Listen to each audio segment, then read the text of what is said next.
They didn't ask, they told. 3 generations under my roof. My roof. I nodded that night. I didn't shout, I didn't fight. I excused myself and poured a glass of water in the kitchen, staring at the reflection of my face in the window. Calm, unreadable. That was the moment I stopped being their son, their brother.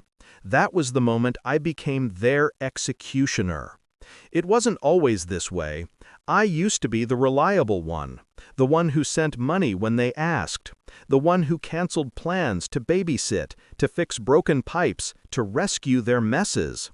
My sister, careless, reckless, always had an escape hatch, and my parents handed it to her. Me? I was the mule, the dependable one, the fool. I thought sacrifice earned love. I thought loyalty built respect. But all it did was paint a target on my back. The day they declared their family decision, I finally understood. Love had been replaced with entitlement. And I was no longer the son. They saw me as property. The signs had been there, scattered like crumbs. My parents had been dropping comments. Your house is big enough for everyone. My sister laughed about free rent. They asked about spare rooms, storage space, whether my Wi-Fi was fast enough. I brushed it off, told myself they were joking. Until my sister said it out loud. Until my parents nodded in agreement. And until I overheard them later that night, voices low but not low enough. He won't fight it. He never does.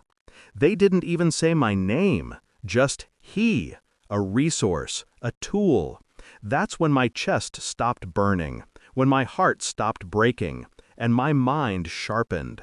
I didn't argue, I didn't explain, I didn't beg.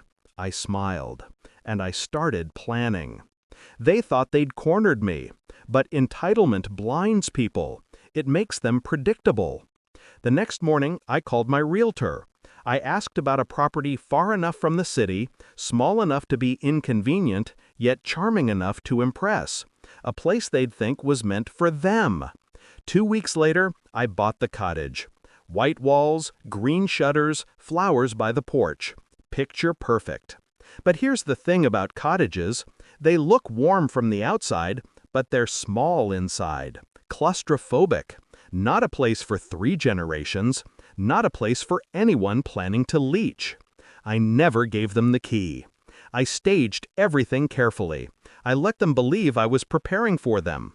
I bought new linens. I stacked groceries. I even installed a second-hand crib in the corner of a room, bait for my sister's infant. Then I sent the group text, "The cottage is ready."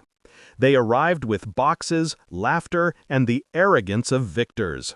I greeted them at the gate, smiling as if surrender was complete. But when they asked for the key, I slipped it back into my pocket. This house, I said, is mine, bought with my money, for my life, not yours. Confusion, then anger.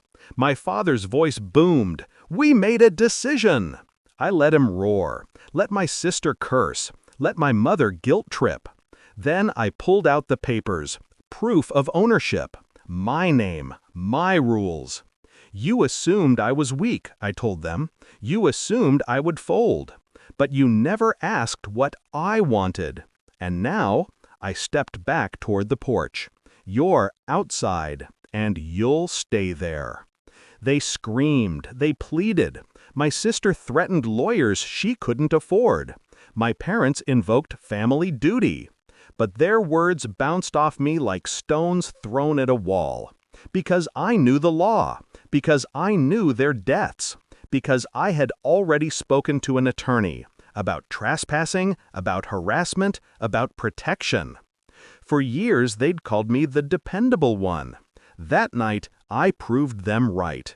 I was dependable to myself. And then came the silence. The moment when they realized nothing they said could move me. The moment when they realized I wasn't theirs anymore. My sister's face crumbled first. My mother's next. My father tried to hold on longest, but even his eyes faltered. They didn't just lose a house.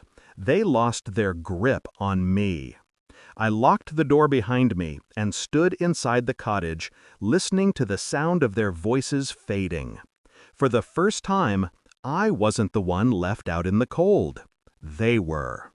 Do you know what freedom sounds like? It's silence. It's the absence of demands. It's a locked door that only you hold the key to. They wanted a home they didn't earn. Instead, they gave me peace I couldn't buy. And when I sit on the porch at night, watching the lights of their car vanish down the road, I think of the words they used to laugh at me with.